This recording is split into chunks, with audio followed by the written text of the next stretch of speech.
American Handgunner Insider. Hey folks, Tom McHale here with another episode of American Handgunner Insider.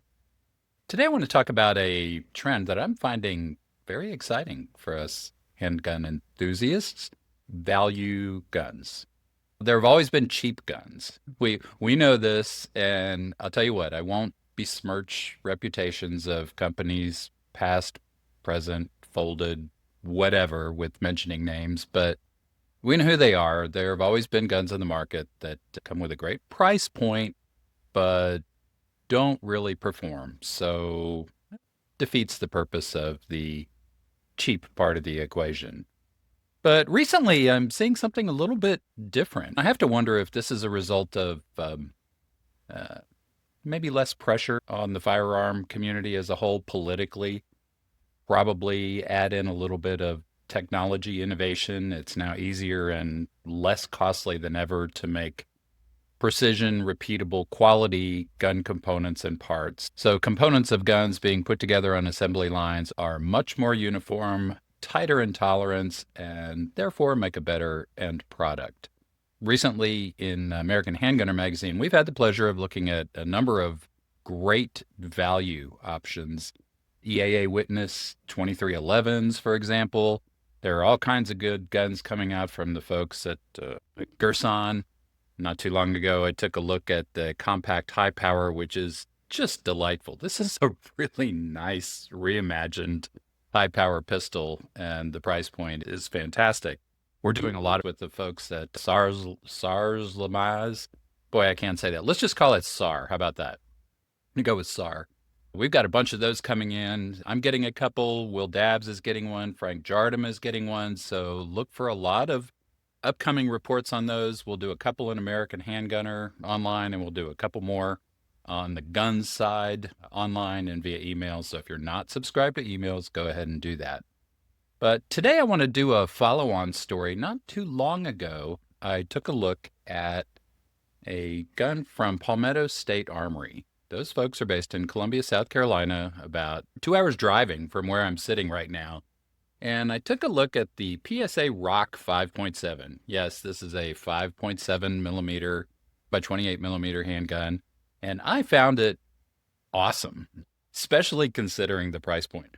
Now, if you want full details on that, look on YouTube or on our podcast engine and find the episode on the PSA Rock 5.7. I got a different PSA pistol, and that is their Dagger. These aren't new. They've been making them for a few years. But again, we're finding a really solid value here. And I want to differentiate that word. Cheap means less expensive, but also implies not really good, something less than high quality. Value is something we look for as a gun differentiator. A solid price point for a gun that actually performs well. And what I'm finding with both of these is that we are absolutely meeting that value price point. The company, has kind of built itself based on that. They started with AR-15s, a few years back. Well, more than a few years back. Time flies, doesn't it? And they are selling the jeepers out of AR-15 platforms. They've moved into the pistol market with a number of different models. Even just the Dagger line, which is their Glock Gen 3 compatible line, has dozens of models. I'm not even going to name a specific number because it literally changes almost daily. If you keep up with their website, you'll see that. I ordered one in that is a Dagger Compact 9mm, and this one has all the bells and whistles. Threaded barrel, lightning cuts on the slides, optic cut. I've got a Trijicon RMR HD on here now, and you might even see that it has suppressor height sights, which kind of gives you two benefits. Works great with the optics to co-witness through the bottom of the optic, and it also allows you to take advantage of the threaded barrel. A fantastic little gun. Yes, it is based on the Glock 3 design, but they've made a lot of improvements over that time. I've never really cared for the blockiness of the traditional Glock platform. They work, no doubt about it. If that was the gun I had to protect myself for the rest of my life, I'd be perfectly happy. But we've got a lot to choose from now, so why not find one that fits you and might be a little more comfortable? You'll see the daggers have a more rounded profile, nicer grip frame. Think of it as a Glock 19 style gun, the compact dagger, 15 round magazine plus one in the chamber, all the bells and whistles I talked about. The internals and the firing design are identical. The trigger safety is a hinge design rather than a trigger leaf in the middle, which allows this gun to have a nice wide flat trigger. I like that. Speaking of the trigger, it's a decent trigger. Considering the price point, the base model lists at $299 and they go on sale.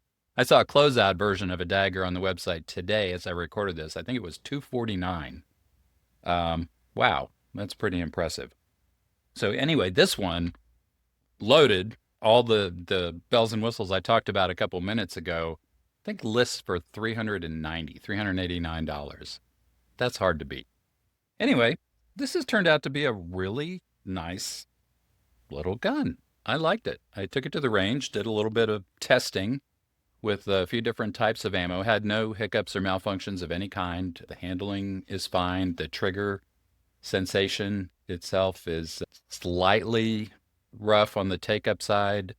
Need I remind you of the $300 price point?